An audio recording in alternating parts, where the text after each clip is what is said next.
خبر شامل کرتے ہیں گوٹکی سے۔ سید سمر عباس کی رپورٹ کے مطابق SSP گوٹکی اظہر خان کی ہدایت پر گوٹکی پولیس کا روپوش اشتہاری و دیگر جرائم پیشہ افراد کے خلاف کریک ڈاؤن پولیس مقابلہ کیس میں مطلوب ملزمان اسلحہ سمیت گرفتار۔ تھانہ ریتی پولیس نے دوران گشت خفیہ اطلاع پر 2 مختلف جگہوں پر کارروائی کرتے ہوئے خطرناک تھانہ ریتی کے کیس میں مطلوب ملزمان کو اسلحہ سمیت گرفتار کر لیا۔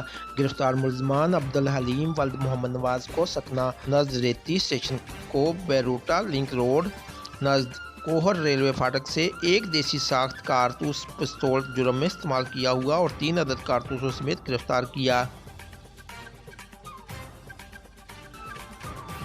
پولیس نے گرفتار ملزم کے خلاف کرائم نمبر 5/2022 دفعہ 24 سندھ آرمز ایکٹ کے تحت الگ مقدمہ درج کر دیا۔ غلام حسین ولد چاکر کوش سکنہ گوٹ شابان چاچڑ کو نصیر مائنر سے بغیر لائسنس 1 عدد رائفل 7mm اور 4 عدد گولیاں سمیت گرفتار کیا۔ پولیس نے گرفتار ملزم کے خلاف بغیر لائسنس رائفل اور گولیاں رکھنے کے جرم میں کرائم نمبر 6/2022 دفعہ 23 سندھ آرمز ایکٹ کے تحت الگ مقدمہ درج کر دیا۔